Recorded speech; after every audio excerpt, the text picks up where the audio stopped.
One of the questions that we got a number of times is why do certain treatments do not leave any scars, and why do other treatments leave scars after xanthelasma removal?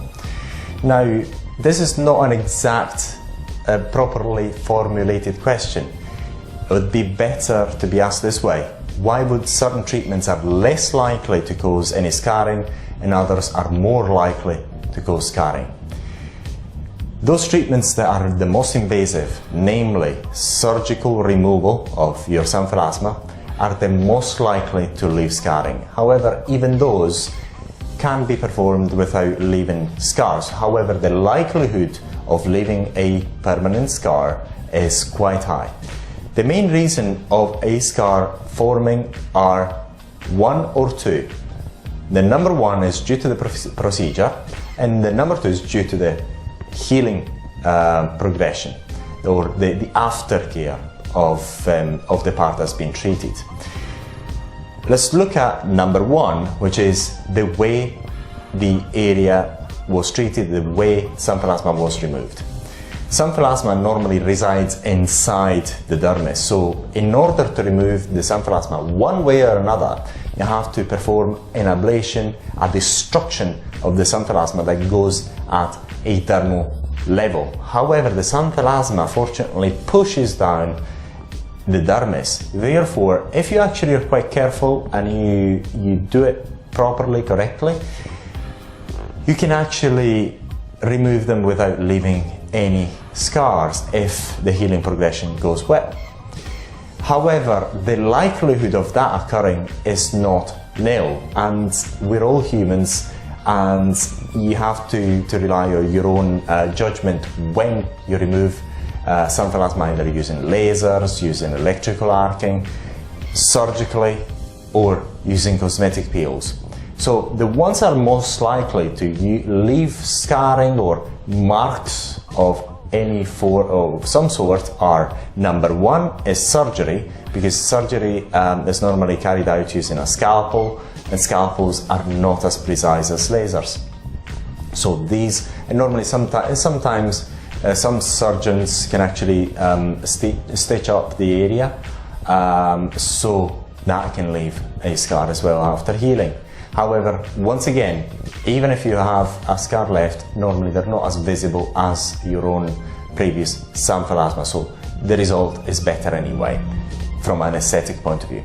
Lasers are much better than surgery, or electrical arcing are much better than surgery as well. Then if you compare lasers and plasma or electrical arcing or electrolysis, as other people call it, for xanthelasma removal, the two of them are quite comparable in terms of likelihood of leaving some scars or marks, or permanent marks. However, this is also due to the way that xanthelasma have been removed, not only the equipment, the way that the xanthelasma have been removed, if the ablation was done a bit too deep or not. So the more damage, the scars are caused by essential damage to the dermis. So the more likely the treatment is to cause damage to the dermis, the more likely the scars is that, the more likely are the scars to form after the treatment. And therefore, say for example, when you do surgery, these are quite invasive treatments, and very likely you're going to cause some trauma to the dermis, and therefore it's more likely to cause scarring. Whereas lasers or electrical arcing device, plasma, or electrolysis, whatever you'd like to call it, are more precise instruments, and therefore the likelihood of causing a scar due to the treatment is much, much lower. However, it always exists in any case. And then we've got the best treatments that there are. They're not as advertised by cosmetic clinics. Normally cosmetic clinics will not want to carry out a TCA treatment on you, simply because you have to likely to undergo a number of treatments in order to achieve the results that you want, and it's not as nice as removing it within one session using lasers or electrical arcing devices. So, but these are the treatments that are the least likely to cause scars.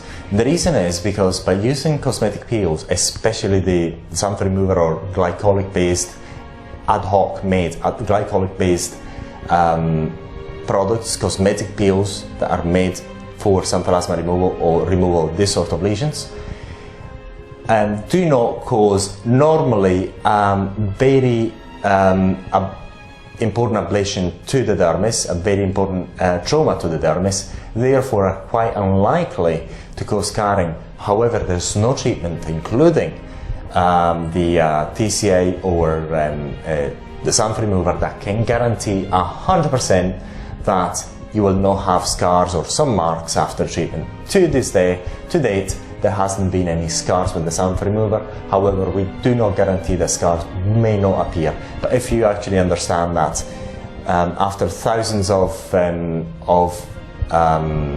clients who have used the xanth remover the world over, they didn't report any scarring, we're quite confident about this particular result, the low likelihood of having any scars after you use the xanth remover. However, we cannot guarantee 100% that you will not have scars after using the xanth remover, because you're always trying to remove something that resides at the dermal layer, so some likelihood may be there. So we cannot give 100% guarantee that the scars are not going to be there after the treatment. But if you have an idea, after thousands of treatments, thousands of xanth removers being out there and removing xanthelasma successfully, we had no reports about a single scar. If we then compare TCA and xanth remover, then TCA is more likely to cause scarring than the xanth remover. The reason is very simple. With TCA, it depends where you buy TCA from, what concentration you buy it at, and so on.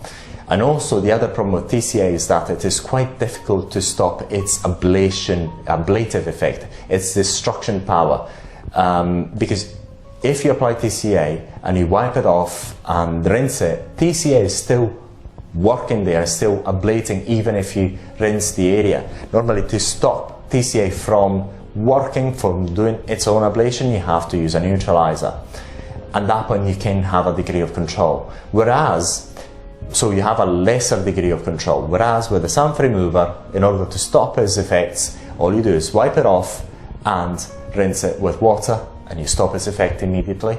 So you have a far higher degree of control. And also glycolic acid with vitamin A is not as aggressive as TCA, and because it's far easier to control, it's far less likely to cause scars after the treatment.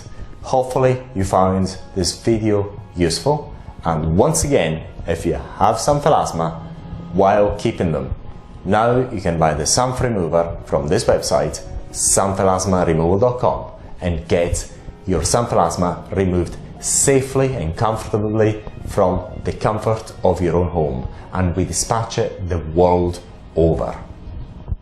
Thank you for watching.